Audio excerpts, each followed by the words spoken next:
Hi friends, நான் Lakshmi. Welcome back to my channel.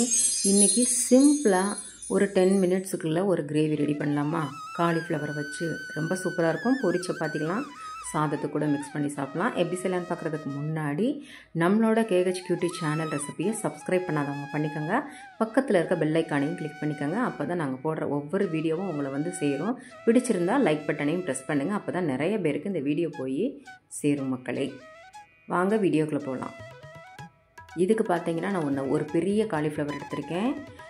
அரை செல் வந்து நம்ம கோகோனட் வந்து தேங்காய் எடுத்துக்கலாம்.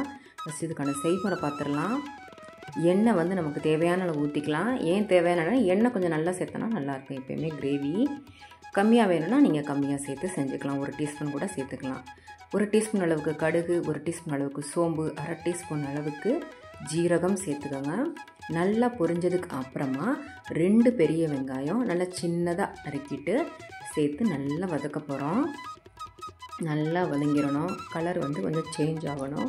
அப்போ தான் வந்து கிரேவி வந்து எப்பயுமே நல்லாயிருக்கும். வெங்காயத்தையும் தக்காளியையும் வதங்கிறதுக்கான நம்ம நேரத்தை கொடுத்து செய்யும்போது கிரேவியோட டேஸ்ட் வந்து ரொம்ப சூப்பராக இருக்கும். இஞ்சி பூண்டு விழுது 1 டீஸ்பூன் வந்து சேர்த்துக்கோங்க. எப்பயுமே வீட்டில் அரைச்ச இஞ்சி பூண்டு விழுது சேர்த்திங்கன்னா வாசனை வந்து ரொம்ப சூப்பராக இருக்கும். கடையில் வாங்குறத விட உப்பு வந்து தேவையான அளவு சேர்த்துடலாம். கிரேவிக்கு வெங்காயமும் நமக்கு சீக்கிரம் வதங்கிடும். அதனால் கிரேவிக்கு தேவையான அளவு உப்பை வந்து இதிலையே சேர்த்துடலாம். சேர்த்துட்டு நல்லா வதக்கிக்கோங்க. இப்போ தக்காளி வந்து ஆட் பண்ணிடலாம். நான் 3 தக்காளி பழம், நாட்டு தக்காளி பழம் தான் நான் எடுத்திருக்கேன். கொஞ்சம் புளிப்புமே நல்லா இருக்கும் இதில். அதனால் நான் நாட்டு தக்காளி பழம் கிடைக்கலன்னா பரவாயில்ல, நீங்கள் பெங்களூர் தக்காளி கூட ஆட் பண்ணிக்கலாம். மூடி போட்டு ஒரு 2 நிமிஷம் வேக விட்டுறலாம். உப்பு சேர்த்துருக்கனால சீக்கிரமே சுருங்கிடும். நல்லா வதங்கிருச்சு பாருங்கள். நல்லா கூழ் மாதிரி ஆக ஆரம்பிச்சிருச்சு. காலிஃப்ளவரை வந்து ஆல்ரெடி சுடுதண்ணியில் போட்டு மஞ்சத்தூள் போட்டு நல்லா க்ளீன் பண்ணி வச்சுருக்கேன். பூச்சி எதுவும் இருக்குன்னு சொல்லிவிட்டு. இப்போ அந்த ஒரு ஃப்ளவர் ஃபுல்லாத்தையுமே ஆட் பண்ணிடலாம். சின்ன பூவாக இருந்தால் நீங்கள் 2 பூ போட்டுக்கலாம். இது நல்ல பெரிய பூவு. நல்லா வந்து இதிலேயே வதங்கணும். தண்ணி எதுவும் ஆட் பண்ணாதீங்க. இப்போ சொதன்னு ஆயிரும். அதனால் தண்ணி எதுவும் ஆட் பண்ணாமல் இந்த எண்ணெயிலே வதங்குற மாதிரி மூடி போட்டு ஒரு 2 நிமிஷம் விட்டுருங்க. இந்த மாதிரி நமக்கு வந்து கொஞ்சம் அரை வேக்காடாக இருக்கும். நம்ம எடுத்து பார்த்தோன்னா தெரியும். லேசாக வதங்கியிருந்தால் போதுங்க பாருங்கள். இந்த மாதிரி இருந்தால் போதும். இப்போ வந்து இதுக்கு தேவையான மசாலா நான் நிறையாலாம் சேர்க்கலைங்க. சிக்கன் மசாலா வந்து எந்த பிராண்டடாக இருந்தால் கூட ஓகே. ஒரு 25 கிராம் சேர்த்துக்கோங்க. ஒரு 3 டேபிள் ஸ்பூன் அளவுக்கு கூட சொல்லலாம். 25 கிராம் அளவுக்கு சேர்த்திங்கன்னா நல்ல வாசனை, அந்த காரம் எல்லாமே கரெக்டாக இருக்கும். சேர்த்து நல்லா வதக்கிக்கோங்க. அந்த எண்ணெயிலே வதங்கும் போது அந்த மசாலாவோட பச்சை வாசனை வந்து நமக்கு போயிடும்.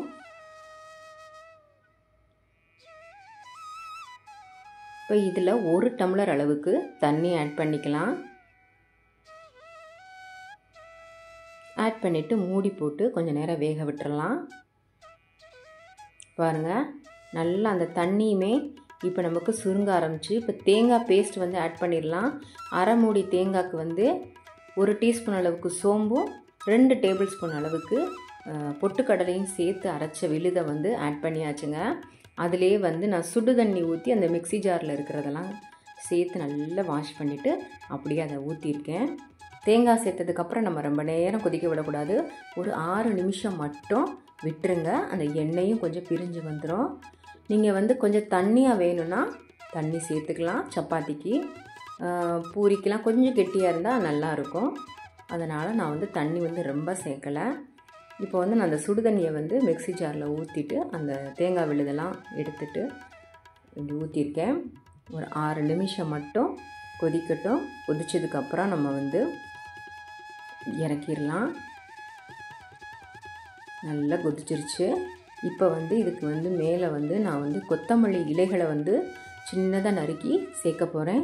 நீங்கள் வந்து கஸ்தூரி மெத்தின்னு சொல்லுவாங்க இல்லையா, வெந்தயக்கீரை, காய்ந்த வெந்தயக்கீரை, அதை கூட ஆட் பண்ணிங்கன்னா ரொம்ப டேஸ்ட்டாக இருக்கும். கண்டிப்பாக ட்ரை பண்ணுங்கள். டேஸ்ட்டு வந்து ரொம்ப ரொம்ப ரொம்ப ஹோட்டல் ஸ்டைலில் சூப்பராக இருக்கும். கண்டிப்பாக ட்ரை பண்ணி பார்த்துட்டு எப்படின்னு சொல்லி கமெண்ட் செக்ஷனில் உங்கள் ஃபீட்பேக்கை கொடுங்க. மறக்காமல் நம்ம சேனலுக்கான சப்போர்ட்டிவ் கொடுங்க. தேங்க்யூ ஃபார் வாட்சிங் ஃப்ரெண்ட்ஸ்.